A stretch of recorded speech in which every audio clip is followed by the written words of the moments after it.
Our next storyteller, please help me welcome Yahya Abu Ghazala.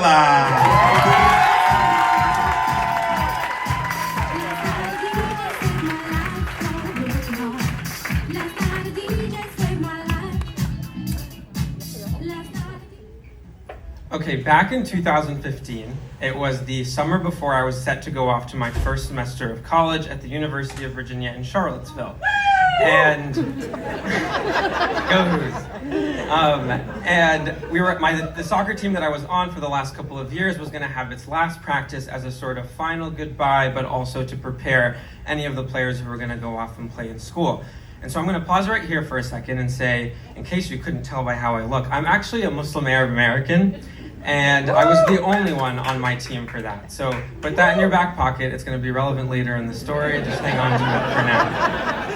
And so I get to practice, and our two coaches, Coach Tim and Coach Ryan, something you should know about them is they're both ex-military, special forces, very intense personalities, no nonsense, right? Coach Tim is like short, stocky, bald. Coach Tim is like tall and fit and very athletic. And they had a very big influence on like my character, on my work ethic, and I really genuinely respected them. And so we're walking into practice, and they both kind of call me over and say, hey, by the way, once practice is over, just come to us. We want to talk to you about something. And I'm thinking, okay, like kind of unusual, but nothing crazy. Maybe they're doing personal goodbyes. I don't know. And we go on. We have our practice. It's great. It's intense. It's emotional. And we all finish on this great high. And on the way out, I walk back over to them and I say, hey, you guys mentioned you wanted to talk to me. Is now still a good time? And they both kind of like look at each other and they go, actually, yeah, but like, why don't we go talk over there? And I'm thinking, okay, if I didn't already think this was weird, this is like really weird now, because what do you have to say to me that you can't just say it right here? But I'm rolling with it, and by there, they mean kind of like 50 yards away over kind of by like where the forest is, and like there's a little entry to a path. Like they want me out of earshot of anybody. So that walk there was one of the most tense and anxious walks I've ever had, because I know these coaches, I've known them for a while now, and the whole way there, I'm just wondering, like, what do you have to say to me, and why are we still walking? And we get there, and they both kind of stand in front of me. I'm looking down, and I'm just listening at this point. And Coach Tim kicks it off, and he goes, look, first of all, like, we want you to know, Yahya, we're just like really proud of you that you're going off to school in Charlottesville, and we're just really excited for you. And I'm thinking, great, oh, thank God, it's just a pep talk, I love it. And I'm taking it all in, and Coach Ryan pipes in and says, and you know, obviously when you go to a big school, you're gonna meet a lot of people from a lot of different places. And I'm like confused now. I'm like, this is like a weird way of telling me you think I'm a loser and not gonna make friends at school. And I'm confused and trying to figure out where this is going, and then Coach Tim pipes back in and says, and obviously when you're meeting a lot of people from different places, you're gonna meet some people with like scary ideas and dangerous beliefs. And I'm thinking, yeah, I know what a fraternity is, what's up? And I'm like trying to follow what they're putting down. And then finally Coach Ryan brings it home for me and goes, and like when you meet these people, they're gonna try to get you to believe in their dangerous ideas and scary beliefs. And I'm standing, right? I'm pausing and I'm like looking down, the only Muslim Arab American here. The rest of my team is like over there, and it like clicks. I'm like, holy shit, they think ISIS is gonna take me out of Charlottesville, Virginia. Which, if you know anything, that's the wrong extremist group out of Charlottesville, right? Just for the record. And I want to take this moment to explain to you the mixture of emotions that was going through me in this exact like 1 second when it clicked, right? On the one hand, look at me, right? I've never been profiled. I've fortunately never been subject to like a serious microaggression or some racial abuse.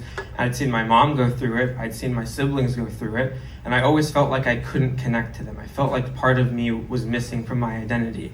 So on the one hand, I'm buzzing. I'm excited, right? I'm like, finally, this is what I have been waiting for. I'm a part of the family now, right?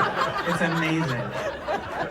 On the other hand, right, I'm thinking, I need to say something, right? This is my first time getting profiled, and it's by people I know, and this is ridiculous, right? I need to tell them that you guys know me, you know my family, you know where I come from, and the fact that you think just because I'm the only Muslim on the team, I'm somehow more susceptible to this is disrespectful, this is ignorant, and you should never do this to anybody again, right? I need to say that, and I'm thinking this is my moment.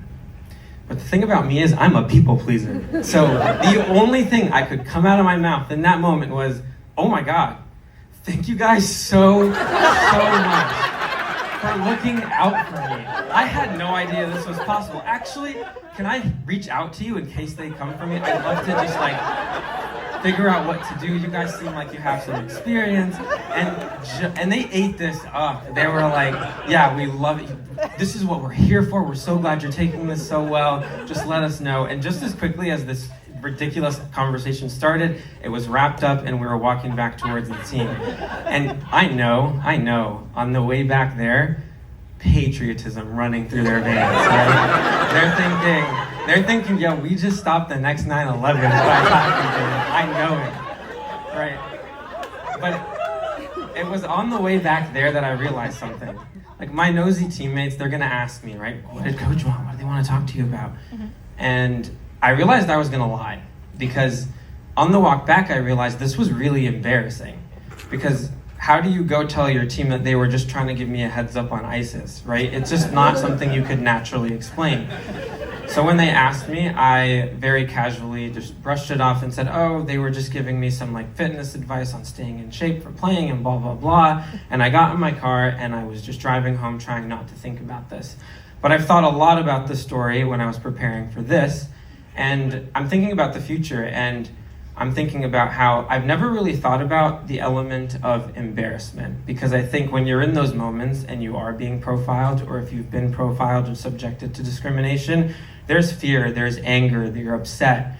But also on some level, I think people are embarrassed because it's just a ridiculous thing to go through.